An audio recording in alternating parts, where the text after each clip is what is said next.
Welcome to our deep dive. You ready to explore this idea of being happy for no reason? I am. Sounds intriguing, right? Definitely.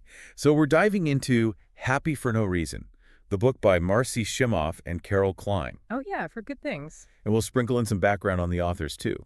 The whole premise is super interesting. Like, what if there's a way to raise your happiness set point? Like a happiness thermostat. Exactly. That's what this book explores. It blends research, personal stories, and practical steps to, well, help you be happier no matter what life throws your way. It's fascinating how they redefine happiness, actually. It's not about this toxic positivity or like pretending everything's perfect. Right, because life definitely throws curveballs. It does. It's more about how you respond to things, not the things themselves. Cultivating a deeper sense of well-being that isn't dependent on external factors. Okay, so let's break this down. What does happy for no reason actually mean? It's like, imagine your happiness has this thermostat, right? And most of us, we're just walking around with it set pretty low.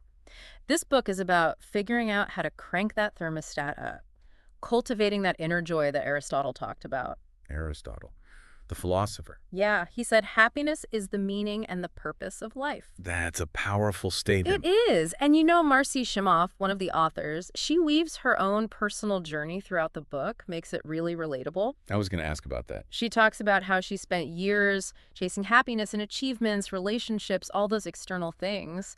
But it wasn't until she discovered this inner set point that she found true, lasting happiness. So it's not about achieving specific things. Not necessarily, no. It's more about shifting your perspective and your internal state. And they actually have a happy for no reason questionnaire in the book, too. Oh, cool. So readers can assess their own happiness set point. It's a good place to start, right? Figure out where you are now. Love that. Speaking of starting points, the book dives into some common myths about happiness. One that jumped out at me was the myth of more. Oh, that's a big one. Like, the more stuff you have, the happier you'll be. Yeah, we live in a culture that's constantly telling us we need more, more, more. More stuff, money, achievements, whatever it may be. But the book challenges that. They tell the story of J. Paul Getty. The billionaire. I remember reading about him. He didn't feel like he had enough, even with billions. Exactly. If a billionaire doesn't feel fulfilled, it makes you wonder what enough really means. Makes you question the whole pursuit of more, doesn't it? It really does. And the other big myth they debunk is the myth of, I'll be happy when. Like, I'll be happy when I get that promotion or when I finally lose those 10 pounds. I'm so guilty of that. Always putting off happiness for some future achievement. We all do it. But the problem is, happiness becomes this moving target.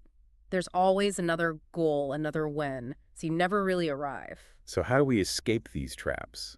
How do we actually cultivate lasting happiness? Well, the book uses this really cool analogy. They talk about building a home for happiness. It's a metaphor for the 7 steps they outline. I like that. It makes it feel achievable, like something you can actually build step by step. Exactly. And these steps cover different areas. Personal power, your mind, your heart, your body, your soul, purpose, and even your relationships, your people. It's not just about positive thinking then. No, it's much more holistic than that. It's about taking care of all aspects of yourself. They also have these 3 guiding principles that run throughout the book, right? Yes. What expands you makes you happier, the universe is out to support you, and what you appreciate appreciates. It's interesting how they all tie into that first step, taking ownership of your happiness. Right. That first step is about realizing that happiness is a choice, not just something that happens to you. It's about shifting from a victim mentality to what they call a victor mentality. So taking control of your well-being, not letting external circumstances dictate how you feel. Exactly. And they tell this amazing story about Ariel Gilbert. Oh, the woman who lost her sight at 34. Yes. You'd think she'd be consumed by despair, but she actually learned to navigate life in this whole new way, finding joy in unexpected places. What an incredible story of resilience. It really is. And it illustrates what they call the solutions-focused technique. It's about shifting your energy away from the problems and towards finding solutions, focusing on what's working and building upon that. That resonates with me. I know I'm much happier when I'm focusing on what I can do, not what's out of my control. It's a powerful shift. And speaking of perspective, the second step focuses on our minds. They have this great chapter title, Don't Believe Everything You Think. So true. Our brains have this negativity bias, like Yeah. they're wired to focus on threats, We can thank the amygdala for that. Amygdala. Yeah, it's basically our brain's alarm system, always on the lookout for danger. And it releases all these stress hormones that make negative experiences feel way more intense and memorable than positive So ones. that's why those bad experiences seem to stick with us longer. Exactly. But here's the good news. Our brains are also neuroplastic, meaning they can change and form new pathways. This is where the happiness habits for the mind come in. Give me an example. Okay, so they talk about a technique called the work, developed by Byron Katie. I've heard of that. Is it about questioning your thoughts? You got it. You basically put your stressful thoughts on trial by asking these four questions. Is it true? Can you absolutely know that it's true? How do you react when you believe that thought? And who would you be without the thought? Wow, those are powerful questions. They really force you to examine your thoughts from a different angle. They help you see that your thoughts aren't necessarily facts, just interpretations. And sometimes those interpretations can be pretty distorted. They also talk about something called the Sedona method, right? What's Yeah. that all about? The Sedona method is all about releasing those negative emotions. Not suppressing them, mind you, but letting them go. And the story behind it is pretty amazing. The guy who developed it, Lester Levinson, used it to cure himself of a terminal illness. Wait, seriously, he cured himself. Yeah. Pretty remarkable. He went on to live another 42 years after that. It sounds almost too good to be true. I know, right? But they also talk about how Mary Hemingway used it to overcome her struggles with body image and food. So it's been used for all sorts of challenges. Okay, so how does this method actually work? It involves asking yourself a series of questions about whether you can let go of a particular feeling and when you might be willing to do so. It's about becoming aware of your emotions and then making a conscious choice about how you want to respond to them. So it's not about denying or ignoring those feelings. No, it's about acknowledging them, but then choosing to release them rather than letting them control you. That makes sense. What's the last happiness habit for the mind? It's called Incline Your Mind Toward Joy. It's about consciously shifting your focus to the positive. It's like training your brain to seek out the good, the beautiful, the things that bring you joy. I like that. It's not about pretending everything's perfect, but about actively choosing to focus on the positive. Exactly. It's like choosing to water the flowers in your garden instead of obsessing over the weeds. Perfect analogy. Okay, so we've talked about taking ownership and mastering our minds. What's the next step in building this home for happiness? Well, next we move into the realm of the heart. And this is where it gets really interesting. They dive into the heart's energy field and its impact on our well-being. They actually start the chapter with this quote from the Upanishads that says, "The whole universe dwells within our heart." It gives me chills just thinking about it. Right. It speaks to this profound connection between our hearts and our overall experience of life. They even talk about research from the Heart Math Institute that shows that when we experience positive emotions, it creates something called heart rhythm coherence. Heart rhythm coherence. That sounds pretty technical. What exactly does it mean? It basically means that your heart is beating in a more balanced and harmonious rhythm. And get this state of coherence has been linked to all sorts of benefits, both physical and mental. Lower blood pressure, a stronger immune system, even improved cognitive function. So basically, feeling good is actually good for our health. Exactly. And to illustrate this, they tell this incredible story about a man named Rico Prevasoli who completely transformed his life through the power of gratitude. Oh, I think I remember reading about him. Didn't he have a health scare? Yeah, he was facing some serious health challenges and was feeling really lost and hopeless. And then he got this misdiagnosis for a pituitary tumor and was told he needed surgery. Oh my gosh, that's terrifying. It was a huge wake-up call for him. But then it turned out that the diagnosis was a mistake, and his health issues weren't as serious as he thought. And that's when everything shifted for him. He decided to start focusing on gratitude, even for the smallest things. So how did he do that? Did he just start thinking positive thoughts? He took it further than that. He started keeping a gratitude journal, writing down everything he was thankful for each day. And as he shifted his focus to gratitude, his whole experience started to change. He found relief from his health issues and rediscovered the sense of joy and appreciation for life. That's so inspiring. It shows that gratitude isn't just some fluffy feel-good practice. It can actually have a real impact on our well-being. Exactly. It all goes back to that heart rhythm coherence we were talking about. When we feel grateful, our hearts literally beat in a more harmonious rhythm, and that benefits our whole body. So gratitude is the first happiness habit for the heart. Yes. It's about training your brain to focus on the good, even amidst the bad. actively looking for things to appreciate, no matter how small they might seem. Makes sense. What's the second habit?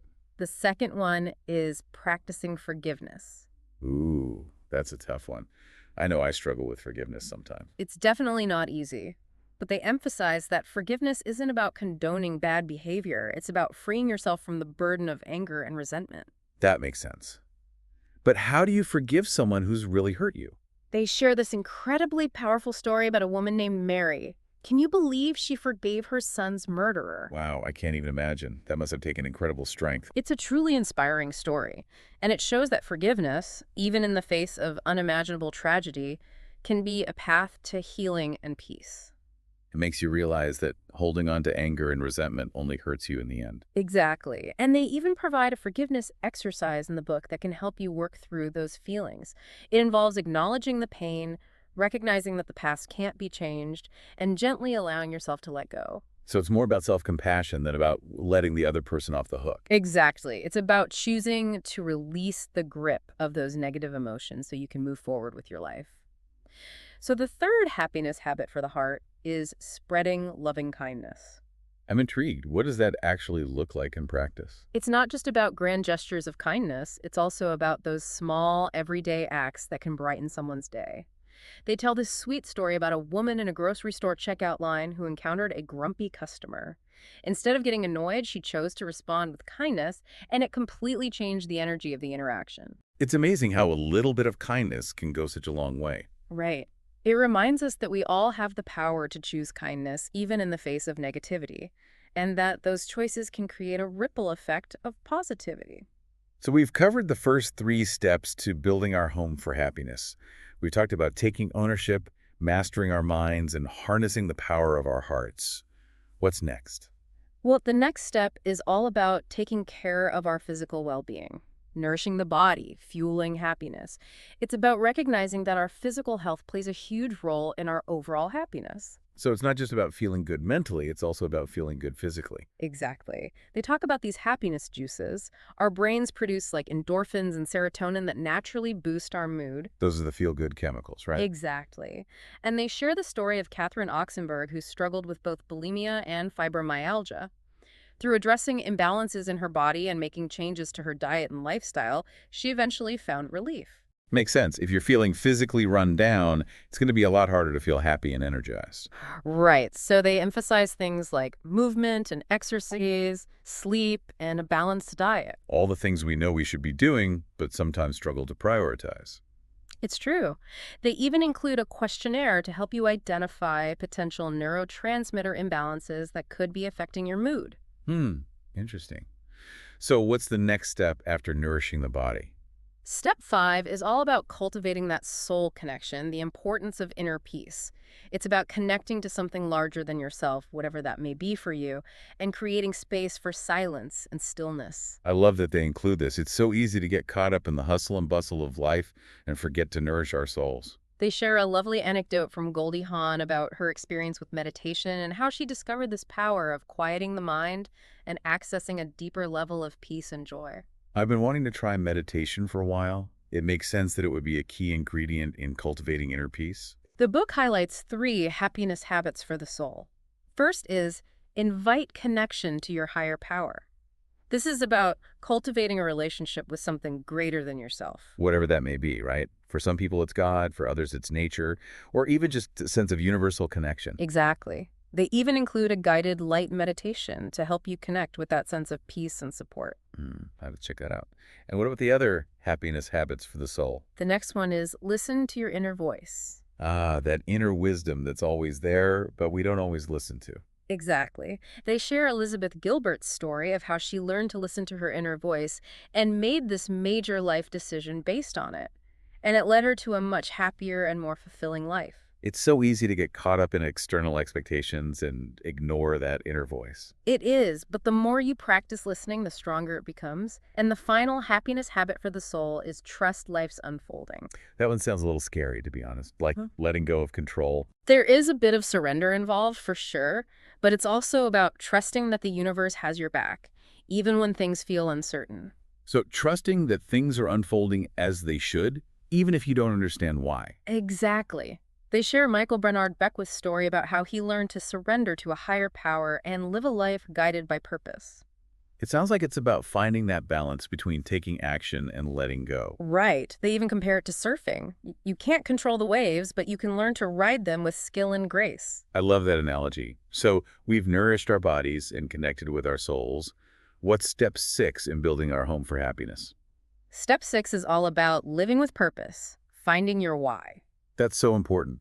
I know for me, when I'm doing work that feels meaningful and aligned with my values, I'm so much happier and more fulfilled. It's not just about finding a career you love, it's about discovering your unique gifts and using them to make a positive impact on the world. Right. It's about finding your why, that driving force that gives your life meaning and direction. Exactly. And they share this great story about Lynn Twist. She dedicated her life to ending world hunger after being inspired by Buckminster Fuller's philosophy. What an inspiring example of how aligning with your purpose can really fuel your passions and bring a deep sense of satisfaction. It's so true. And they outline 3 happiness habits for a life of purpose. The first one is find your passion, which encourages us to reconnect with those things that bring us joy and excitement. They even suggest thinking back to our childhoods and remembering what we loved doing as kids. Yeah, because as children, we're so much more in touch with our natural passions and interests before the world starts telling us what we should be doing. I love that idea. It's about tapping back into that sense of wonder and playfulness. And what's the second happiness habit for a life of purpose? It's follow the inspiration of the moment.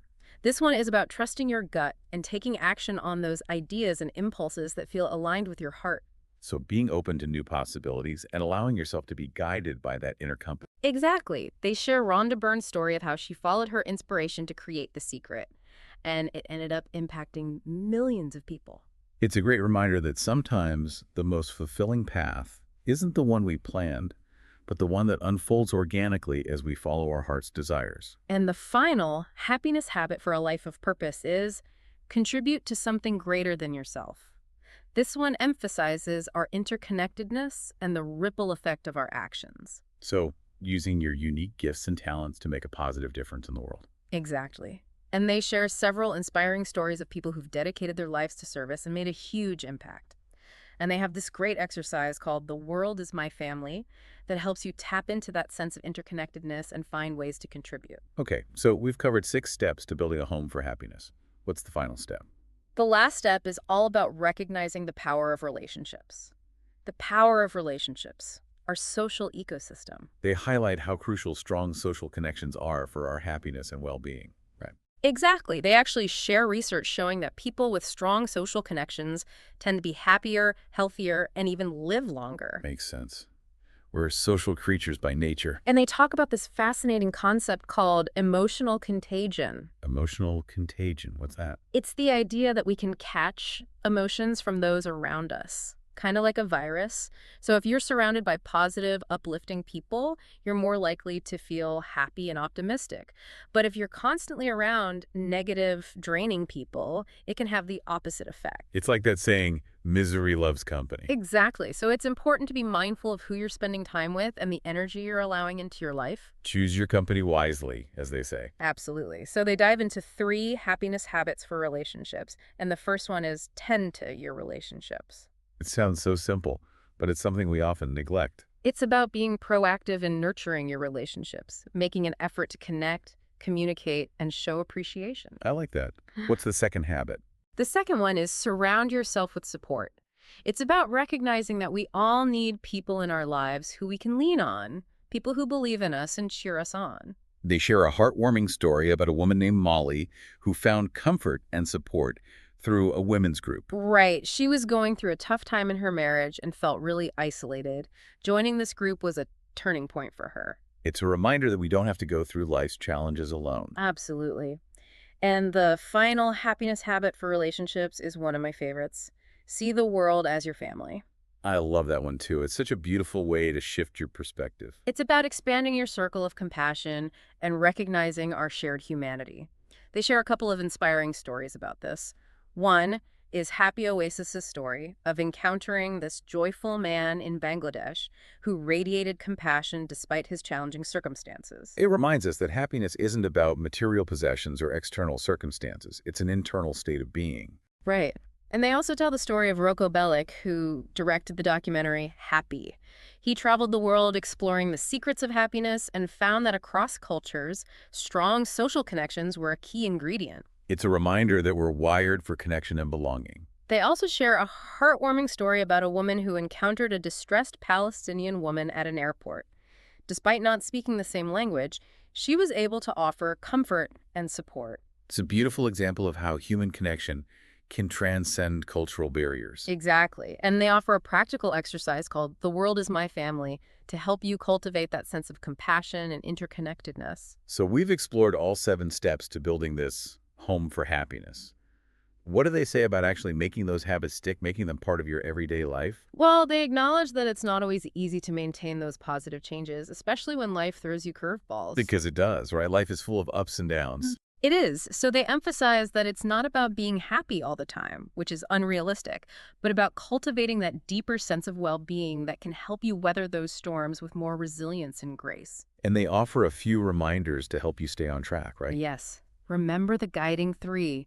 Take baby steps and set up a support system. I love those. Remember, the guiding 3 is all about revisiting those core principles that we talked about earlier. Right. What expands you makes you happier.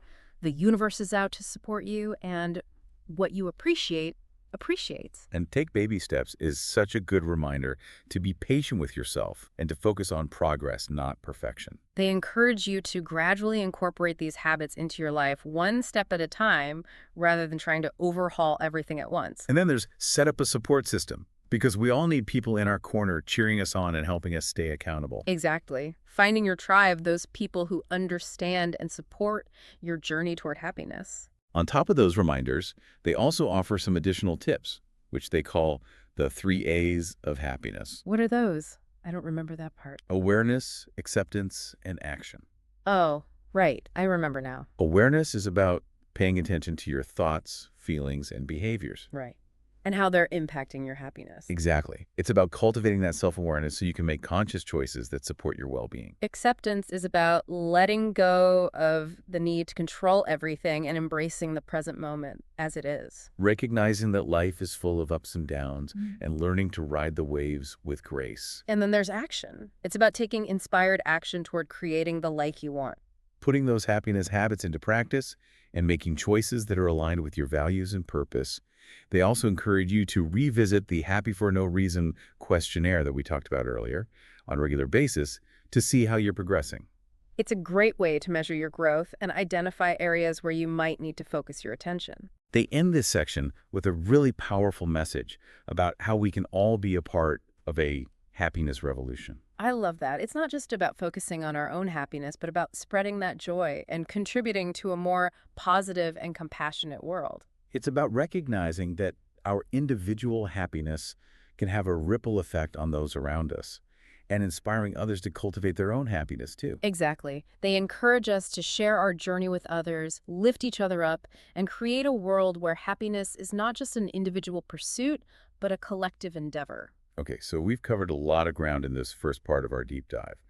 We've explored the 7 steps to building a home for happiness and some practical tips for making those habits stick. We've just scratched the surface of what this book has to offer, though. There are so many more insights and stories that we didn't have time to cover. I highly encourage everyone to check out the book for themselves. One thing that really stood out to me is how much the authors emphasize that happiness is a choice. That it's not something that just happens to us, but something we actively create through our thoughts, actions, and choices. They make it clear that it's not always easy, but it's definitely possible. And they acknowledge that sometimes we need a little extra support. If you're struggling with mental health challenges, physical health issues, or even financial stress, it's okay to seek professional help. There's no shame in asking for help when you need it. Self-care is essential, and sometimes that means reaching out for support. And what I really appreciate is their holistic approach to happiness.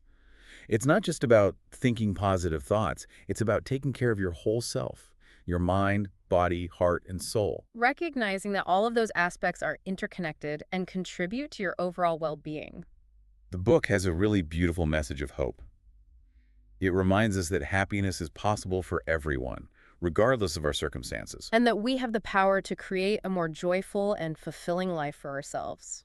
Now, as we move into the next part of our deep dives, we're going to shift our focus to the author's personal journeys. We'll hear more about their individual paths to happy for no reason and how they've applied these principles in their own lives. We'll also explore some of the additional resources they offer and discuss ways you can continue your exploration of happiness beyond this deep dive. Stay tuned. Welcome back. Last time, we were talking about these powerful happiness habits for relationships. Oh, yeah, like tend to your relationships and surround yourself with support. Right.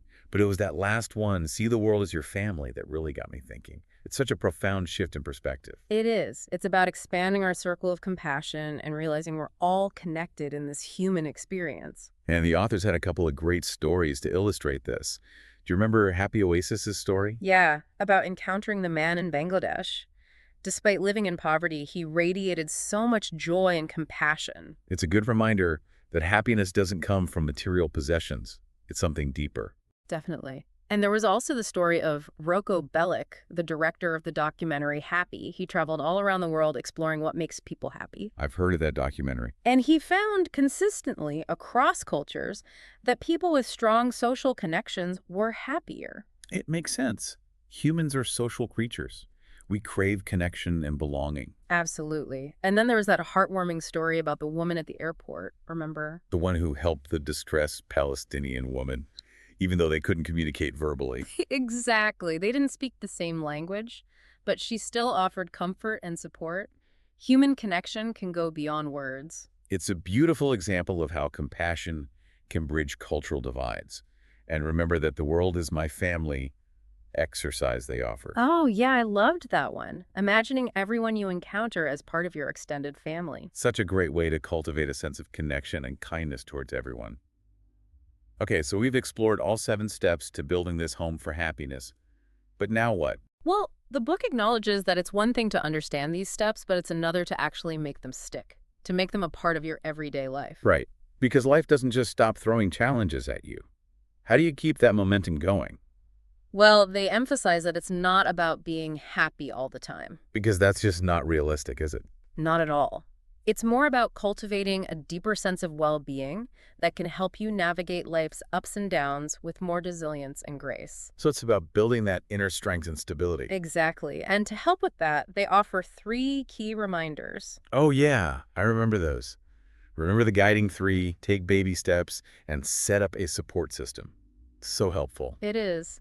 Remember, the guiding 3 encourages you to go back to those core principles of the book. Right. What expands you makes you happier, the universe is out to support you, and what you appreciate appreciates. Keeping those principles top of mind as you cultivate these new habits. It's like a little mantra to guide you. And take baby steps is a good reminder that change takes time.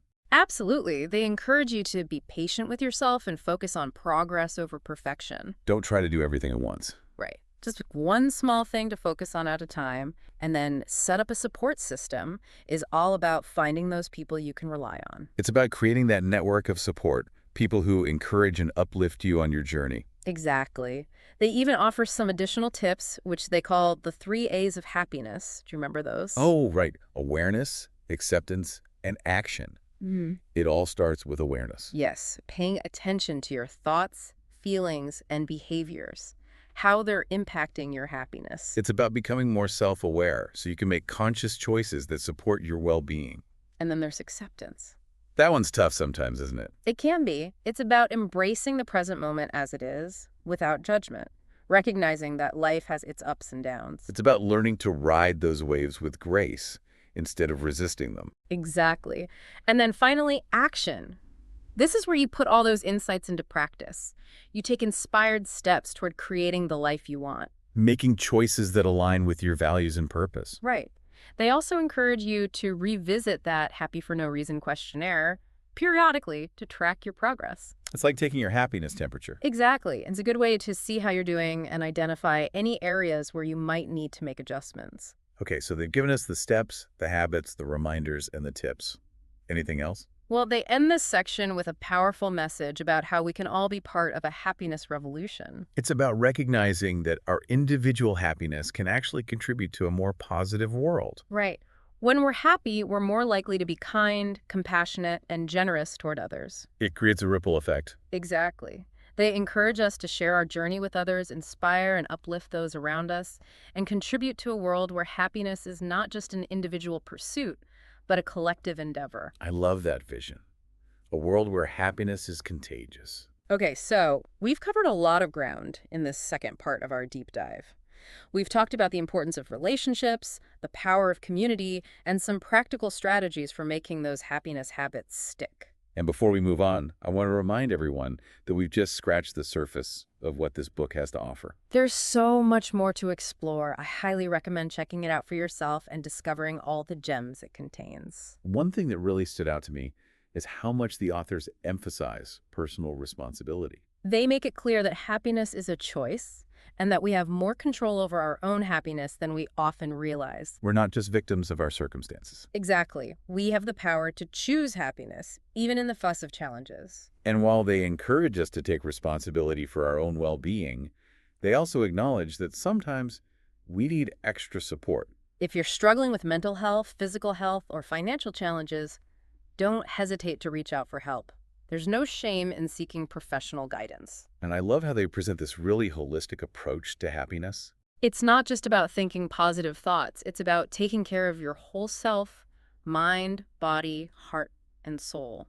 Recognizing that all those aspects are interconnected and contribute to our overall well-being. The book really does have a beautiful message of hope, reminding us that happiness is possible for everyone. And that we have the power to create a more joyful and fulfilling life for ourselves. Now, for the last part of our deep dive, we're going to shift gears a bit and explore the author's personal stories more deeply. You'll learn about their individual journeys to discovering happy for no reason and how they've integrated these principles into their own lives. We'll also delve into some of the additional resources they offer and discuss ways you can continue exploring happiness beyond this deep dive. Stay tuned. We're back for the final part of our deep dive. I'm excited to dig a little deeper into the author's personal stories. Me too. I always find it adds another dimension to the book when you understand where the authors are coming from. So Marcy Shimoff, she's pretty open about how she spent years chasing those external markers of success. You know, the big house, the fancy car, all that. Yeah, it's a trap a lot of us fall into, isn't it? Thinking those things will bring lasting happiness. Totally. And it's not like she didn't achieve those things. She had a successful career, co-authored best-selling books, had a loving relationship, but she still felt like something was missing. It's that classic case of having it all but still feeling empty. Exactly. Ah. So how did she find her way to happy for no reason? It sounds like it was a gradual process. She started exploring different spiritual practices, studying with teachers from all over, really diving deep into the nature of happiness. So she was actively searching for answers. Yeah, she wasn't content with just accepting that feeling of emptiness. She wanted to understand why, even with all her accomplishments, she wasn't truly happy. It makes you realize that happiness isn't a destination. It's an ongoing journey of self-discovery. Absolutely. And what about Carol Klein's story? What resonated with you about her journey? I really appreciated her honesty about her struggles with negativity and self-doubt. I think that's something a lot of people can relate to, even if they don't talk about it openly. Definitely. It makes her message that much more powerful. She's not just talking the talk, she's walked the walk. She knows what it's like to struggle and come out on the other side. So what helped her overcome those challenges? She talks about finding her purpose, connecting with her spirituality, and building a strong support system. Those were key for her. It's so important to have people you can lean on, especially when you're going through tough times. Absolutely. And I think the book itself is a testament to the power of collaboration and support. You can tell they really work together, drawing on their individual experiences to create this comprehensive guide to happiness. Speaking of resources, I love that they include a whole section at the back of the book with all these additional resources for further exploration. Oh, yeah, it's like a treasure trove of books, websites, organizations, even specific teachers and coaches. It shows that they really want to empower readers to continue this journey beyond the book. Exactly. They're not just giving you the information, they're giving you the tools to actually apply it in your own life. Yeah. And what I really appreciate is that they provide resources for so many different areas. Right. It's not just about positive thinking or meditation. They have resources for physical health, mental health, finances, relationships, spirituality. It's really a holistic approach. It speaks to their belief that happiness is multifaceted. It's not just about one thing. It's about taking care of all aspects of yourself. Okay, so before we wrap up this deep dive, I want to come back to that idea of a happiness set point that we talked about in earlier parts. Ah, yes, that baseline level of happiness we all have, like a thermostat that's set at a certain temperature. And the idea that we can actually shift that set point. It's a powerful concept, and the authors do a good job of explaining the science behind it. It's not just wishful thinking. There's actual research to support the idea that we can rewire our brains for greater happiness. Exactly. And while they acknowledge that genetics play a role, they also emphasize that we have more control over our happiness than we might think. It's empowering to know that we're not just stuck with whatever level of happiness we were born with. Right. We can actively choose to cultivate more happiness in our lives through our thoughts, our actions, and our choices. So as we wrap up our exploration of happy for no reason, I encourage you to reflect on what resonated most with you. What new insights did you gain? What practices are you excited to try in your own life? Remember, happiness is a journey, not a destination. And while the path may not always be easy, it's definitely worth exploring. So keep seeking, keep learning, keep growing, and keep cultivating that inner joy. We're so glad you joined us for this deep dive into Happy for No Reason. We hope it's inspired you to create a life that's filled with more happiness, meaning, and fulfillment. Until next time, keep those happiness habits going.